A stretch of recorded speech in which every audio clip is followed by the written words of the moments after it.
भारतीय राष्ट्रीय पक्षी मोर। मोर भारत का राष्ट्रीय पक्षी है। मोर को भारत का राष्ट्रीय पक्षी 26 जनवरी 1963 में घोषित किया गया था, क्योंकि मोर भारत के सभी हिस्सों में पाया जाता है और यह देखने में बहुत ही सुंदर है। साथ ही इसकी भारतीय परंपराओं और संस्कृति में इसकी झलक दिखाई देती है।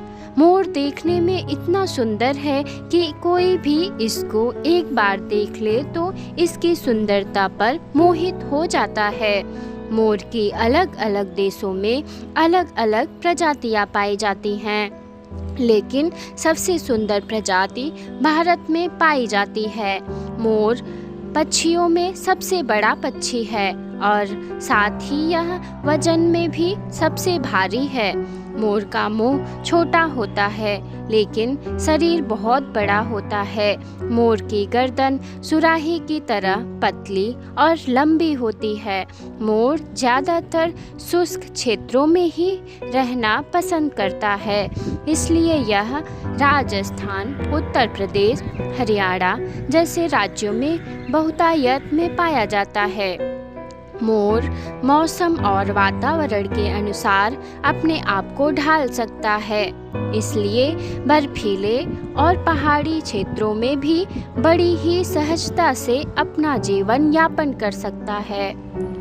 पीकॉक का वजन 5 से 10 किलो का होता है। यह सुंदर होने के साथ साथ चतुर, सतर्क और शर्मीले स्वभाव का होता है। यह ज़्यादातर अकेले रहना ही पसंद करता है। यह हमेशा इंसानों से एक निश्चित दूरी बनाए रखता है। उसके पैरों का रंग मटमैले सफ़ेद रंग का होता है और इसके पंजे तीखे और नुकीले होते हैं।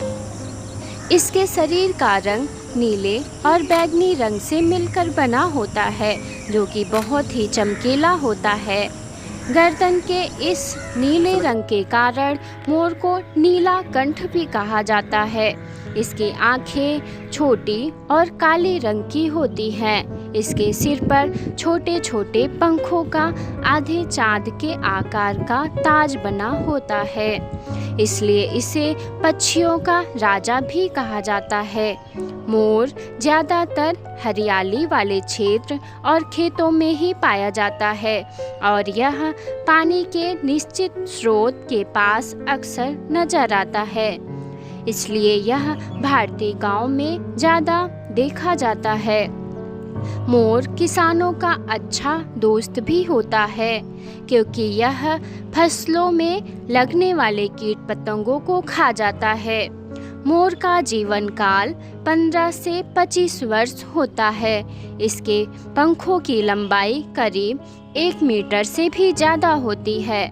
मोर के लगभग 200 पंख होते हैं, जिनके अंत में चाँद के आकार की आकृति बनी होती है, जिसमें सतरंगी रंग भरे हुए होते हैं। इसके पंख खोखले होते हैं, जिनको पुराने ज़माने में स्याही में डुबोकर लिखने के काम में भी लिया जाता था। इसके पंख कितने कोमल होते हैं, जैसे कि कोई मखमल का कपड़ा हो। यह सामान्यतः ऊंचे पेड़ों की शाखाओं पर, जैसे पीपल, बरगद, नीम पर ही बैठते हैं। यह समूह में रहने वाला पक्षी है। मोर का हिंदू धर्म में बहुत महत्व है, क्योंकि मोर के पंख को भगवान श्री कृष्ण ने अपने सिर पर धारण किया हुआ है और मोर भगवान शिव के बेटे कार्तिक का वाहन भी है। मुगल सम्राट शाहजहां ने मोर की सुंदरता से प्रभावित होकर मोर के पंखों की तरह ही सिंहासन बनाने का आदेश दिया था। यह सिंहासन बनाने में कुल 6 साल लगे। इसमें देश और विदेश से लाकर बहुमूल्य रत्न जड़े गए थे। सिंहासन को तख्त ए ताउस नाम दिया गया। इसके हर साल नए पंख आते हैं और पुराने पंख झड़ जाते हैं। उसके पंखों का उपयोग सजावटी गुलदस्तों, गर्मियों में हवा खाने के लिए हाथ पंखे बनाए जाते हैं और आजकल तो इसका उपयोग तरह तरह की मॉडर्न डिजाइनों में भी उपयोग किया जाता है। इसके साथ ही इसके पंखों से कुछ जड़ी बूटियां भी बनाई जाती हैं, जिसके कारण इसके पंखों की बाजार में मांग रहती है। इसलिए लोग इसका शिकार करने लगे और धीरे धीरे इनकी संख्या कम होने लगी। तब भारत सरकार ने मोर को संरक्षण देते हुए वन्य जीव अधिनियम 1972 के तहत इसके शिकार पर रोक लगा दी। अब अगर कोई शिकार करता है तो उसको जुर्माने के साथ कठोर कारावास की सजा होती है, लेकिन आज भी इस पक्षी का शिकार किया जाता है। इस पर सरकार को विशेष ध्यान देने की आवश्यकता है। मोर नर होता है जबकि मोरनी मादा होती है। मोरनी दिखने में इतनी सुंदर नहीं होती है, उसके बड़े बड़े पंख भी नहीं होते हैं। मोरनी के पंख छोटे होते हैं और उसका रंग भूरा होता है। यह शरीर में भी मोर से छोटी होती हैं। मोरनी के गर्दन का थोड़ा सा हिस्सा हरे रंग का पाया जाता है। मोरनी हर साल 2 बार 4 से 5 अंडे देती हैं, जिसमें से 1 या 2 ही सही सलामत रह पाते हैं। भारत में जब मानसून आता है तो मोर बहुत खुश हो जाता है और वह खुश होकर अपने पंखों को फैलाकर धीमी गति से नाचता है, जो कि देखने में बहुत ही सुंदर लगता है। साथ ही मादा मोरनी को खुश करना होता है। यह उसके सामने पंख फैलाकर नाचता है।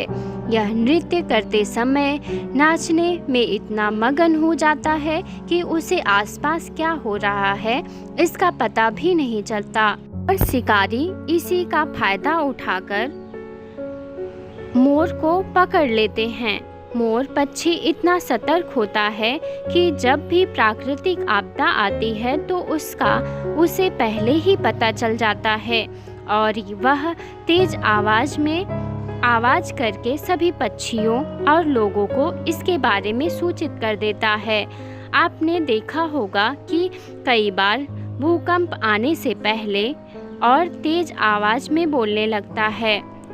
मोर पक्षी चतुर भी होता है। वह रात को या फिर उसे जब भी खतरा महसूस होने पर वह पेड़ों की ऊंची शाखाओं पर जाकर बैठ जाता है, जिसे शिकारी उसका शिकार नहीं कर पाते।